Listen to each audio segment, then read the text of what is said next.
नाम है साहिब बंदगी, सत्य नाम है साहिब बंदगी, सत्य नाम है साहिब बंदगी, सत्य नाम है साहिब बंदगी। बोलिए सद्गुरुदेव की, भक्त मंडली की, आज के आनंद की साहिब।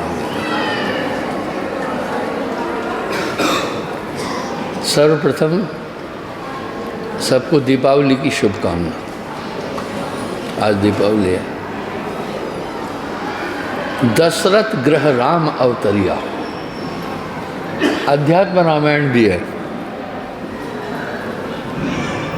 इस शरीर को दशरथ की संज्ञा दी गई क्योंकि इसमें 10 इंद्रियां हैं, 5 कर्म इंद्रियां, 5 ज्ञानेंद्रियां। दशरथ गृह राम अवतरिया, इसमें आत्मा आ गई, आत्मराम। खैर, धर्मशास्त्रों का टीका लोगों ने अपने अपने मत, अपने अपने विचारों से किया है।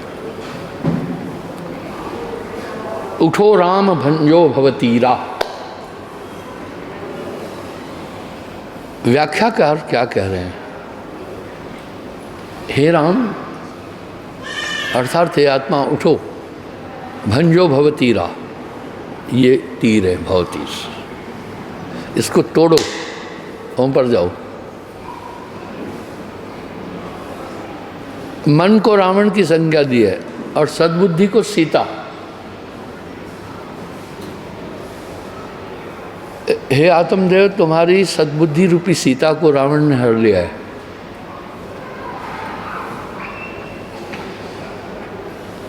अर्थात लंका, जहां रावण रह रहा है, इसको तोड़ दो।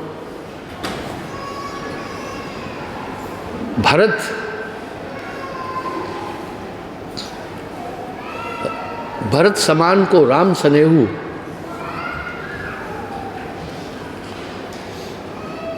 जग जपे राम, राम जपते हूँ। अर्थात भरत के समान राम के लिए कौन प्रिय है? दुनिया राम को जपती है, राम भरत को जपता है। अब भरत श्वास को कहा, श्वास भर रही है शरीर में। लक्ष्मण लक्ष्य को कहा।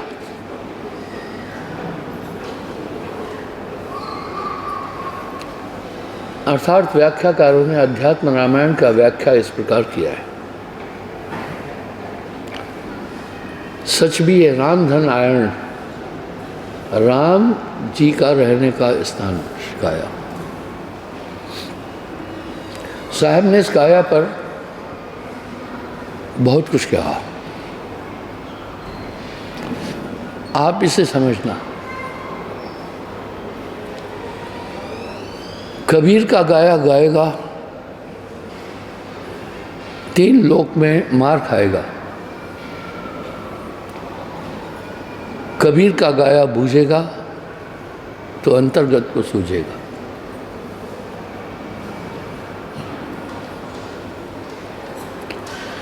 अब इस काया को असीम कहा। थोड़ा सा विचार करना आप।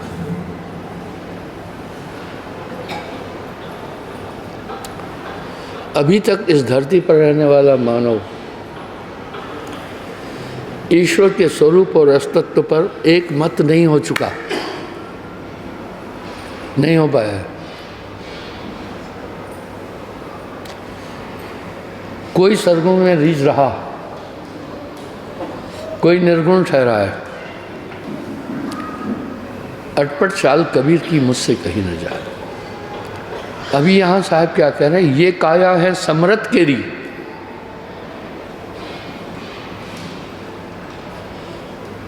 ये काया परम पुरुष की है। आप कहेंगे, आप कह रहे हैं ये तो मायावी शरीर है।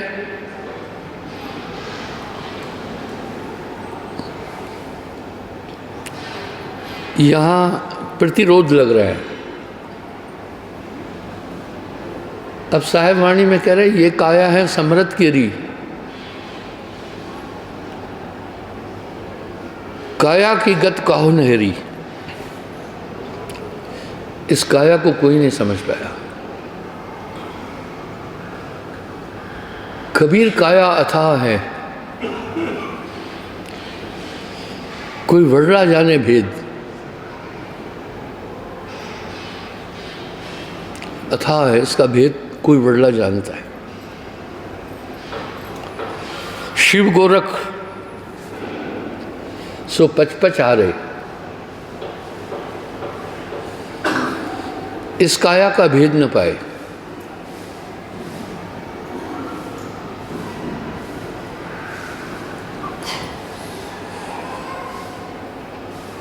शिव गोरख से पचपच आ रहे, इस काया का भेद न पाए। वजह क्या, ये कहाँ से आया सब कुछ, लोगों में क्यों भ्रांति है वो समझना। आप घर बनाते हैं, किसी को किराए पर देते हैं एग्रीमेंट करके, वो घर आपका है, पर जिसको किराए पर दे दिया है अभी वो मालिक है।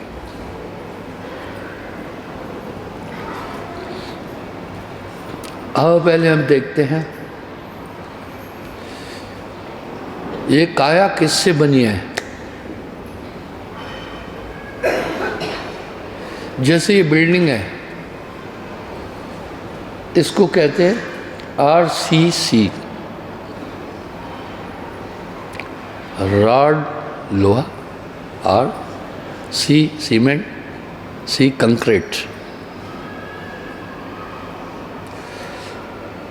पर ये काया इसी तरह 5 तत्व की है। चित जल पावक गगन समीरा, पंच तत्व को अधम शरीरा। देखिए काया के दोनों पहलुओं को समझना है।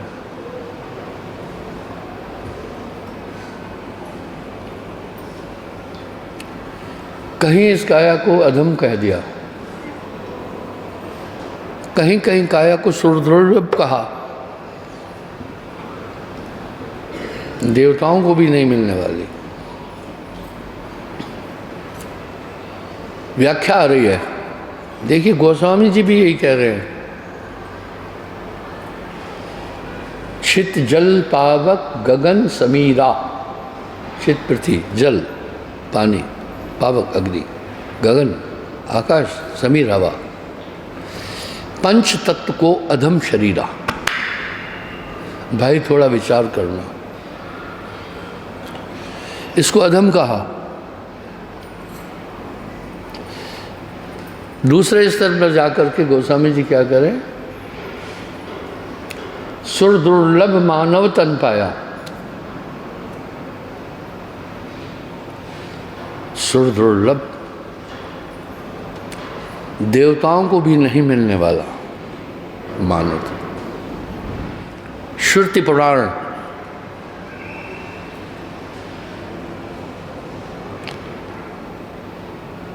सदग्रंथन गाया।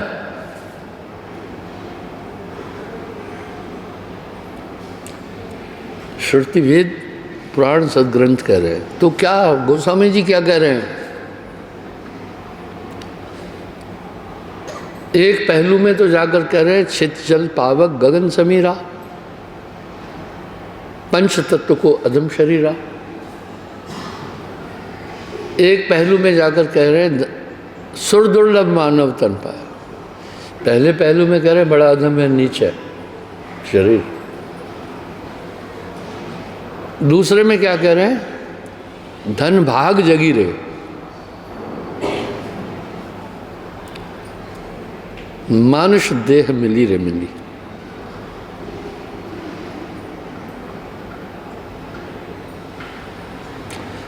अर्थात बड़े भाग्य हैं तुम्हारे मनुष्य तन मिला। तो बात क्या है, आइए पहले हम दोनों पहलुओं को समझें। पहले इसको अधम क्यों कहा, क्योंकि इसको साहिब वाणी में कह रहे हैं, काया गढ़ खोज मेरे भाई, तेरी काल अवध टर जाई, यानी मृत्यु से बच जाएगा, इस शरीर को समझ लेना। इसके अंदर क्या क्या है? 5 सखी पीहू पीहू करत है।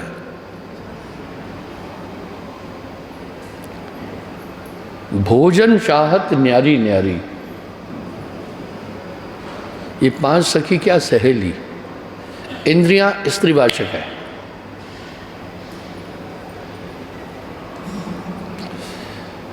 बहुत कम लोग हैं जो स्त्रीलिंग पुल्लिंग का सही इस्तेमाल करते हैं। कुछ कह रहे हैं हमारा गाड़ी दिल्ली जा रहा है, गाड़ी स्त्रीवाचक है, जा रही है बोलना चाहिए। कुछ कहते हैं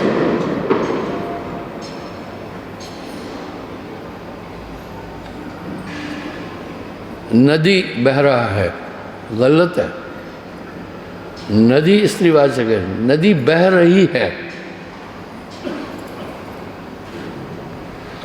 पर बोलते हैं चलता है।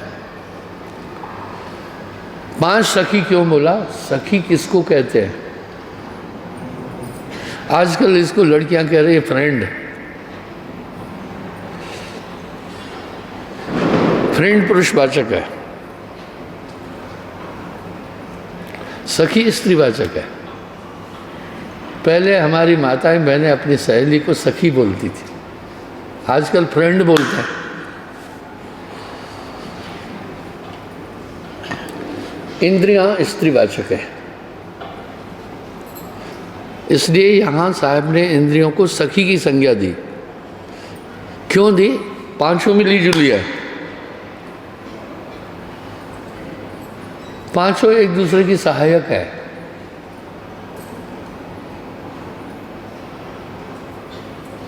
पांचों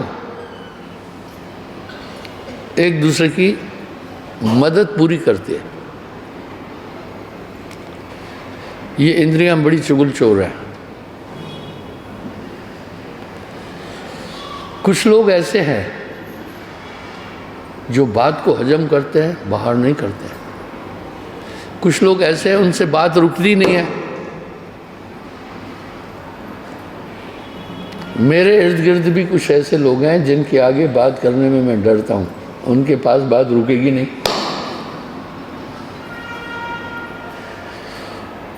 आप उनको निर्मल हृदय कह सकते हैं, लेकिन मैं कहूँगा बेवकूफ़ी। क्योंकि बात को पचाने के लिए भी एक ताकत की ज़रूरत है।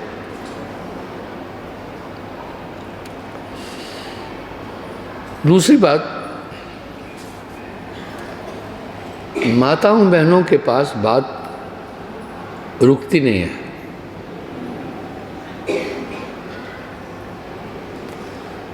आपने कोई बात बोली, कहोगे तो बताना नहीं, तभी भी नहीं रुकेगी, वो बताएंगे। जो मेरी इस बात से सहमत हैं वो हाथ खड़ा करना। मैं नारी का अपमान नहीं करता। ऐसा क्या है? इनके पास बात नहीं रुकती।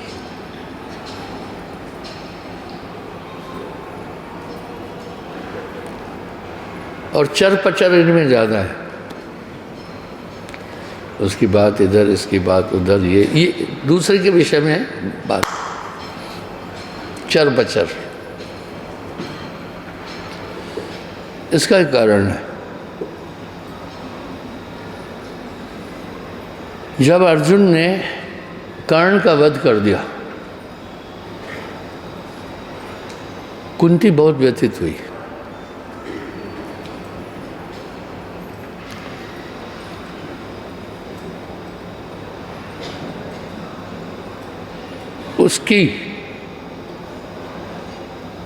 उसकी मौत के बाद ये रहस्य खोला।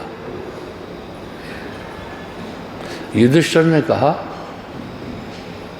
हे माँ, तूने अगर ये पहले बोलना था, हम भ्रात हत्या नहीं करते, अपने बड़े भाई को नहीं। सभी पांडव व्यथित हुए। तब युधिष्ठिर ने श्राप दिया था नारी को, तुम्हारे हृदय में कभी भी बात नहीं रुकेगी। और युधिष्ठिर धर्म के अवतार थे। आप में से कई लोगों ने महाभारत सीरियल देखा होगा। ये 88 में शुरू हुआ था। खैर हमें तो इतनी फुर्सत नहीं मिली यदा कदा देखा, लेकिन महाभारत पढ़ने का मौका मिला। आइए, इस तरह काया को नारी की संज्ञा भी दी है।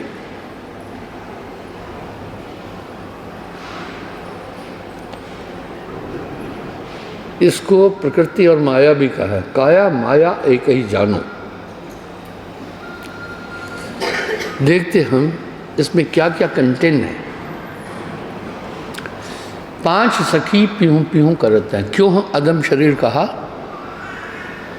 और इस शरीर को क्यों ईश्वर का शरीर बोला, दोनों पर थोड़ी देर परिचर्चा करूंगा।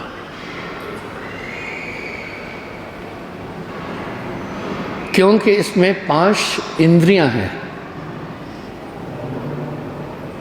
इंद्री शब्द भी स्त्रीवाचक है। व्याकरण में आता है, नदी एक वचन है, नदियां बहुवचन है, बेंच एक वचन है, बेंचे बहुवचन है। तो अंतर क्या है? नदी, न दी, न द पर बड़ी ई की मात्रा नदी, नदियां न द पर छोटी ई की मात्रा, और यहाँ नदियाँ बहुवचन हो गया। इसलिए इस काया को माया भी कहा। काया माया एक ही जानो, झूठा सकल पसारा मानो। अब ये 5 सखी पीहू पीहू करते हैं। सखी बोल दिया साहब ने इंद्रियों को। आँख ने अगर, इनके पास बात नहीं रुकती है इंद्रियों में। आँख ने देखा कोई आदमी स्वादिष्ट भोजन खा रहा है, शास्त्रों में एक नियम है, भोजन, भजन, ध्यान, स्नानम, शयनम, एकांतम, यानी भोजन एकांत में खाना।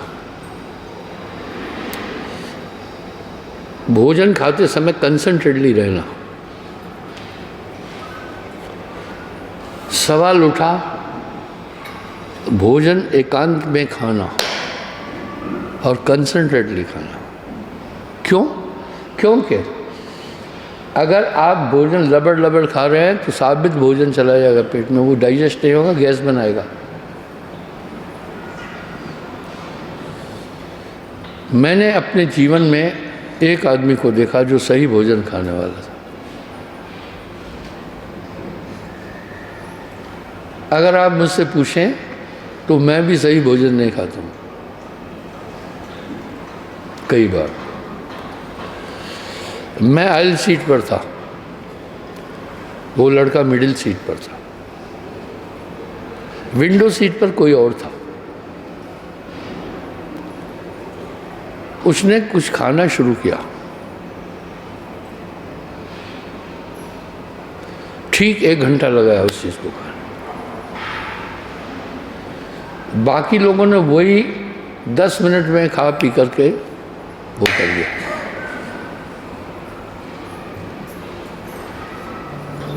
खैर मैं तो उस समय कुछ नहीं खाया। मैं जहाज में परोसने वाली चीज़ कोई नहीं खाता हूँ। चाहे एयर इंडिया में बिना पैसे के मिलता है सब कुछ, मैं नहीं खाता। वो पैकेट लेकर के मैं बैग में रखता हूँ। फिर किसी सत्संगी को दे देता हूँ, वो खा लेते, मैं खुद नहीं खाता। मुझसे नहीं रहा गया।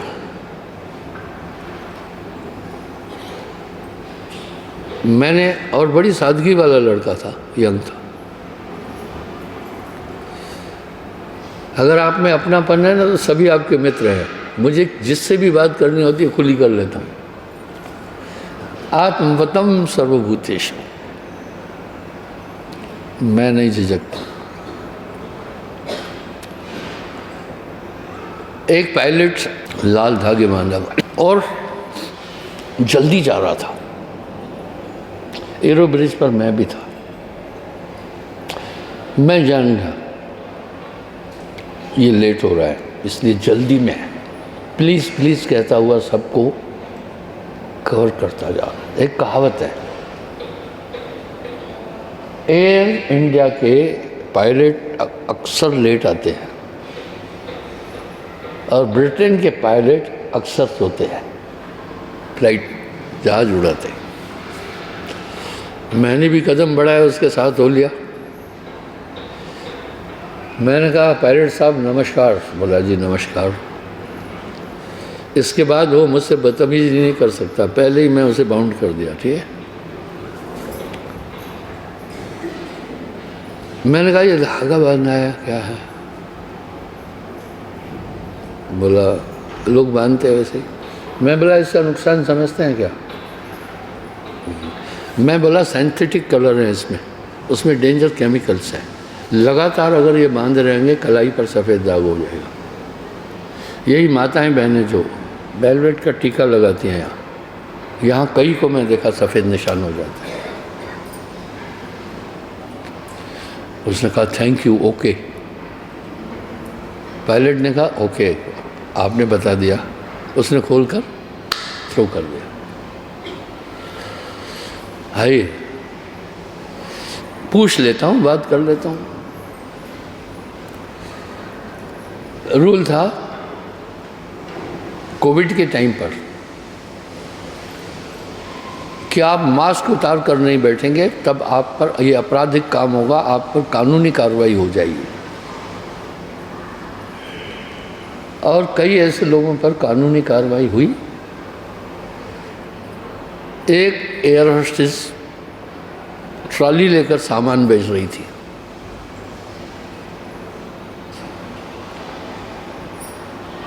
मैं कहा प्लीज़ स्क्रीन में, एक तरफ तो आप कह रही हैं लेकिन शैली ठीक होनी चाहिए। कुएं में आप जैसी आवाज़ निकालेंगे प्रतिध्वनि उतनी वैसी आएगी। अगर मधुर आवाज़ निकालेंगे तो आवाज़ प्रतिध्वनि भी मधुर मिलेगी। तो उधर से भी आवाज़ ऐसे ही आएगी। जब आप मर्दवाणी बोल रहे हैं तो प्रतिकार करने के लिए उसके पास जगह नहीं रहेगी। उदाहरण के लिए कोई आदमी अटपटा चल रहा है, उसको आप कह रहे हैं भाई साहब थोड़ा सा आप ठीक से चलें, आप ठीक नहीं चल रहे हैं, आपका हाथ मुझे लगा, तो वो सॉरी बोलेगा कि नहीं? अगर आप कहें ये चलने का तरीका है तो वो भी वैसा ही जवाब तो देगा ना। वाणी तो अनमोल है, पर जो कोई जाने बोल, ये तराजू तोल के तब तू बाहर खोल। मैंने कहा मैडम एक बात बताओ, आप बार बार अनाउंस कर रहे हैं कि मास्क उतार कर नहीं बैठे, मास्क लगा होना चाहिए, अन्यथा आप पर कार्रवाई हो। दूसरी तरफ आप माल बेच रहे हैं, तो आदमी जब खाएगा तो मास्क उतार के खाएगा या इसके अंदर खाएगा? कंट्राडिक्शन, ये तो आप उल्लंघन कर रही हैं। फिर एक तरफ तो आप इंस्ट्रक्शन दे रहे हैं कोई भी मास्क अगर उतार देगा तो उस पर कानूनी कार्रवाई होगी। आप मुझे कृपया ये बताएं, बहुत मधुर वाणी में बोला, बोलना एक कला है, आनी चाहिए।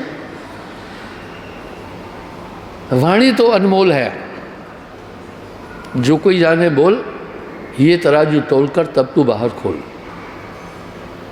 निरुत्तर हो गई। उसके पास उत्तर देने का कोई जरिया ही नहीं था। जरिया था क्या उसके पास कुछ?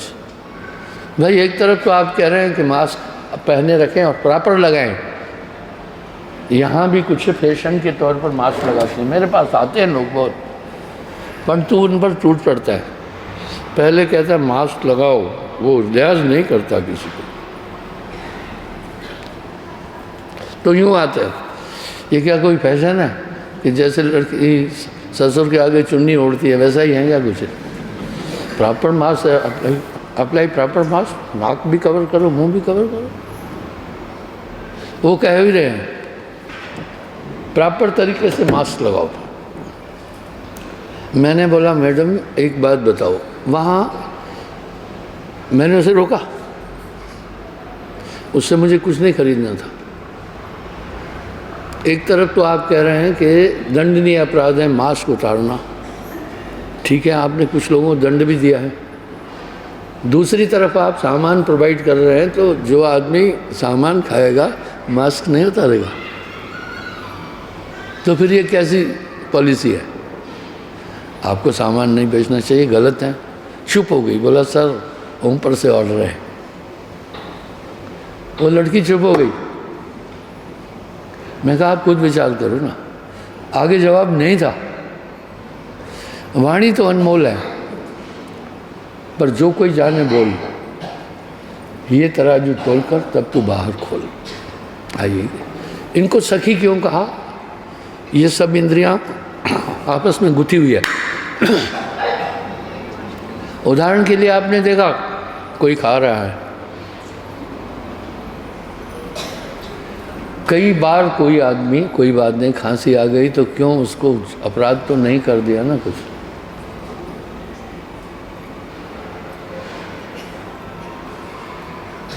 मैंने पूछा, मैंने कहा भाई, उस लड़के से पूछा ये पांचों सखी क्यों हैं? वो सुने, संस्कृत में श्लोक भी है, शयनम सोना एकांत, स्नानम इष्टान भी एकांत में, भक्षणम भोजन खाना भी एकांत में, सहवासम रतिक्रिया भी एकांत पे। तो भोजन, जैसे आदमी की दृष्टि पड़ेगी भोजन पर उसका प्रभाव पड़ेगा।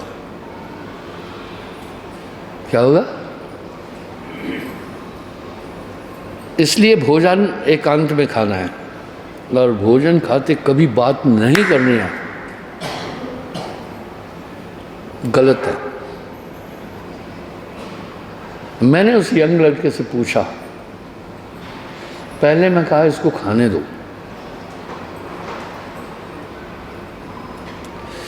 मैंने बोला सभी यात्रियों ने भोजन खा लिया जो प्रोवाइड किया गया था, और जो वेस्ट था डिस्पोज अप भी कर, वो बैग बेचारी ले आती है उसमें डाल देते हैं, वो भी हो गया। आप अभी तक खा रहे हैं, क्या बात है? मृदु भाषा में पूछा, वाणी बोलना आना चाहिए। उसने धीरे से मुझसे यूं तिरछी नज़र से आई कांटेक्ट किया। मेरा सवाल सुनकर वो, पहले वो न किसी को देख रहा था न बोल रहा था, बैठ गया। बोला पेट के अंदर कहीं आरे नहीं है जो खाए हुए को काटेंगे, इसको यहीं से ही काट करके अंदर पहुंचाना है। मैंने कहा मैंने अपने पूरे जीवन में एक ही आदमी को सही खाना खाते देखा, वो है आप। मैंने उसे क्या बोला? अपने पूरे जीवन में एक ही आदमी को मैंने ठीक से खाना खाते देखा, वो है आप। शाबाश। इसलिए बंगाली में एक कहावत है, कहते हैं जल खाओ। हमारी बटालियन में बहुत तादाद में बंगाली थे। जल खाओ, जल खाओ। डॉक्टर साहब हम लोग तो कहते हैं पानी पियो, बंगाली कहते हैं जल खाओ। और वेद में श्लोक है, जल खाओ भोजन पियो, संस्कृत में श्लोक है, मुझे याद नहीं है। जल कहता है तुम कुछ भी खा लो, मैं हजम कर दूंगा। जल हजम करता है, लेकिन कहता है मुझे हजम करने के लिए मुंह का लार्वा चाहिए। जल गट गट करके नहीं पी लेना, फौरन घूंट घूंट पीना। 5 सखी बोलो तो इस तरह फौरन आँख ज़बान को बोलती है आहा स्वादिष्ट भोजन है, ज़बान ने पानी छोड़ दिया। ज़बान ने पानी क्यों छोड़ा?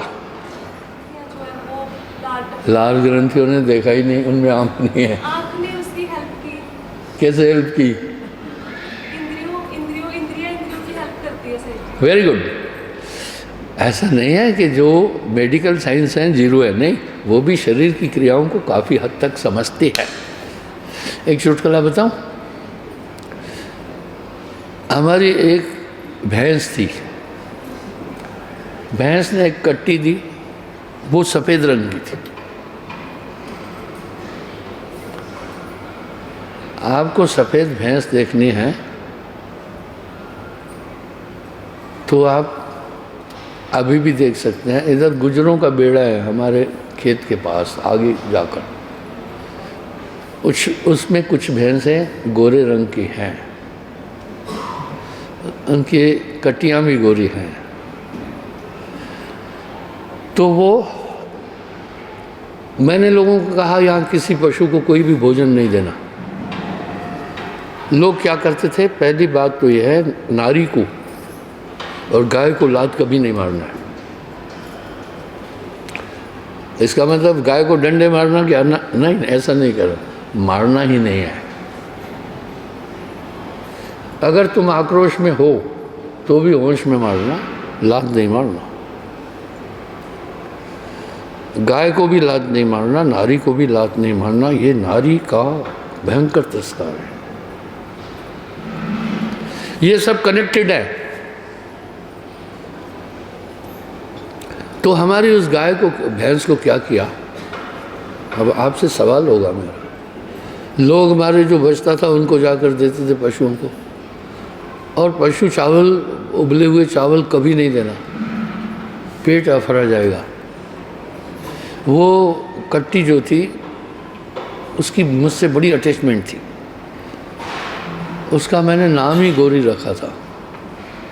इसमें नहीं है अभी फ़ोटो, पुराने में फ़ोटो है कहीं। वो उधर गिर पड़ी, पेट में आफरा आ गया, पेट फूल गया बहुत। वो तड़प रही थी, आंखों में मुझे देखकर कह रही थी कुछ मदद करो।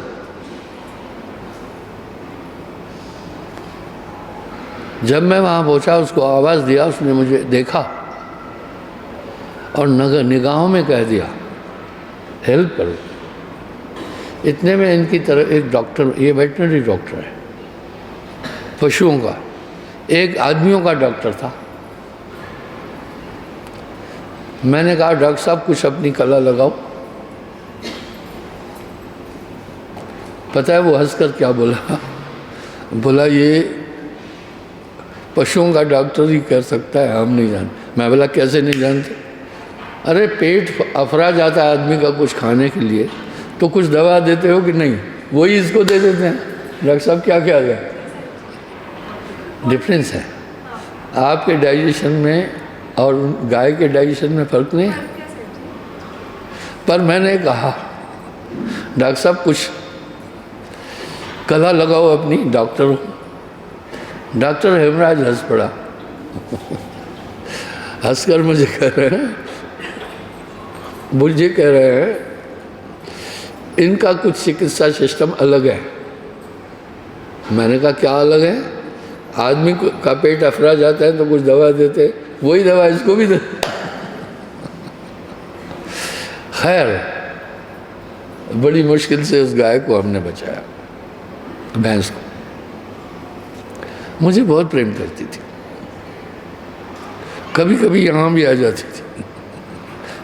मेरी आवाज़ अगर उसने सुना तो मुझे पुकारती थी, इस तरह हमारी सभी इंद्रियां एक दूसरे से कनेक्टेड है। दीपावली की आप सबको शुभकामनाएं। सत्य नाम है